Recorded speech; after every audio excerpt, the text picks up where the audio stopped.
Good morning students. तो आज हम नेक्स्ट टॉपिक डिस्कस करेंगे विच इज एसेक्सुअल रिप्रोडक्शन। यहाँ पे हम एसेक्सुअल रिप्रोडक्शन और उसकी टाइप डिस्कस करेंगे।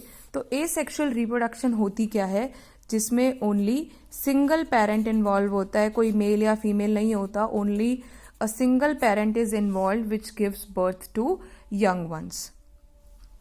So now asexual reproduction is of different type. First one is binary fission.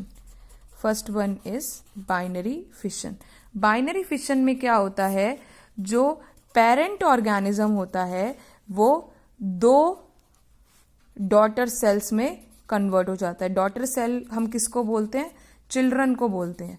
Scientific terms में हम जो ये इंडिविजुअल बनते हैं, जो बच्चे पैदा होते हैं, जो चिल्ड्रन बनते हैं, इनको हम डॉटर सेल्स भी कह सकते हैं.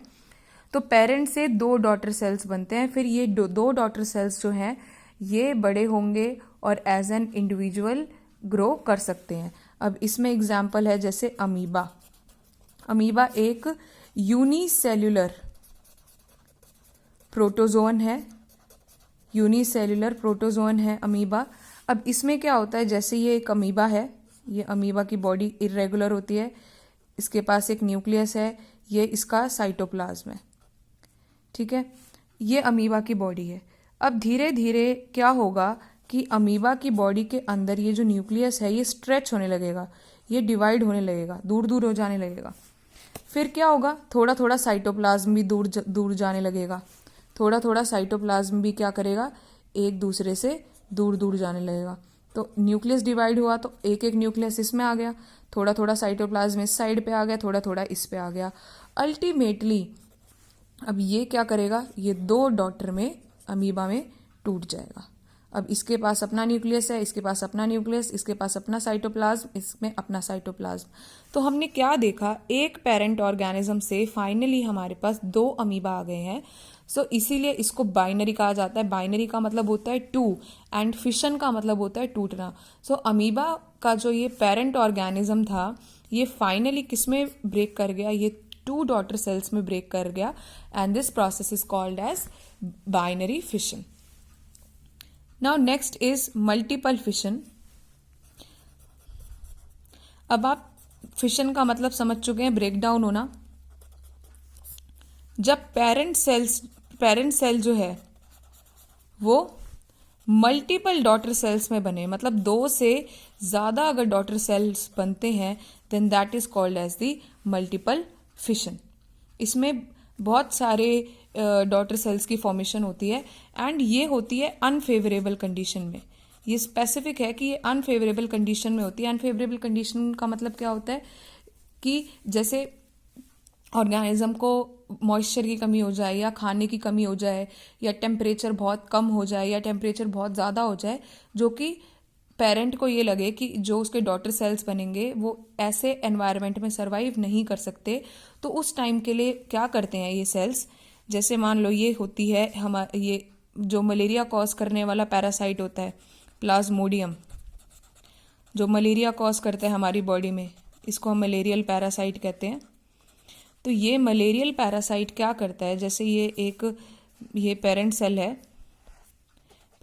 है, ये अपने आसपास क्या बना लेगा, एक थिक कवरिंग बना लेगा, प्रोटेक्टिव कवरिंग अनफेवरेबल कंडीशन में. इसको क्या कहा जाता है, सिस्ट. अब जब सिस्ट बना हुआ है, ये सबसे पहले क्या करेगा, ये जो न्यूक्लियस है ये सबसे बाहर, ये मैंने सिस्ट बना दिया, उसके अंदर ये सेल है, ये सिस्ट है हमारा. तो ये जो न्यूक्लियस है ये बहुत सारे न्यूक्लियस बन जाएंगे, खूब सारे न्यूक्लियस बन जाएंगे. अभी ये न्यूक्लियस है, खूब सारे एक ही साइटोप्लाज्म में पड़े हैं. फिर धीरे धीरे क्या होगा, सिस्ट के बाद अब हर एक न्यूक्लियस के आसपास अपना अपना साइटोप्लाज्म आना शुरू हो जाएगा. और जब फेवरेबल कंडीशन आएगी, ये सिस्ट जो है ये ब्रेक कर जाएगा और ये जो डॉटर सेल्स हैं बने हैं ये सारे रिलीज हो जाएंगे. तो हम क्या देख रहे हैं कि एक पेरेंट सेल से इतने सारे जो डॉटर सेल्स हैं वो बन रहे हैं. तो इसीलिए इसको क्या कहा जाता है, मल्टीपल फिशन कहा जाता है, जो कि अनफेवरेबल कंडीशन में होती है. थर्ड टाइप की एसेक्सुअल रिप्रोडक्शन जो है दैट इज बडिंग. बडिंग में क्या होता है, जैसे कि एक हाइड्रा है, ये पेरेंट हाइड्रा है, तो ये पेरेंट हाइड्रा, बडिंग जो होती है वो हाइड्रा में होती है, इसमें एक बड की फॉर्मेशन होती है पेरेंट सेल के ऊपर। हाइड्रा के पास यहाँ कुछ स्पेशलाइज सेल है मान लो, तो ये स्पेशलाइज सेल्स की हेल्प से हाइड्रा के ऊपर एक बड ग्रो कर जाएगी। अब ये बड जो है धीरे धीरे और ग्रो करेगी और ग्रो करेगी, और फाइनली इसमें भी ये ऐसे स्ट्रक्चर आ जाएंगे। इन स्ट्रक्चर को हम क्या कहते हैं, टेंटेकल्स कहते हैं, जो हाइड्रा को प्रोटेक्ट करने में हेल्प करते हैं। तो ये टेंटेकल्स भी आ गए। अब ये थोड़ा सा मैच्योर बड हो गया, अब ये क्या करेगा, ये पेरेंट से अलग आके रहने लग जाएगा। तो इस तरीके से शुरुआत में पेरेंट की बॉडी के ऊपर ही जो डॉटर है उसकी फॉर्मेशन हो रही है, तो इसीलिए इसको बडिंग कहा जाता है। एंड बडिंग का मतलब कि जो पेरेंट ऑर्गेनिज्म है उसमें ही बड लाइक स्ट्रक्चर बन गया, और जब ये इनफ मैच्योर हो जाता है ये पेरेंट से डिटैच हो जाता है, और डिटैच होने के बाद ये अपनी एज अ इंडिविजुअल लाइफ रहने लग जाता है। So I hope these topics they are clear to you. Thank you.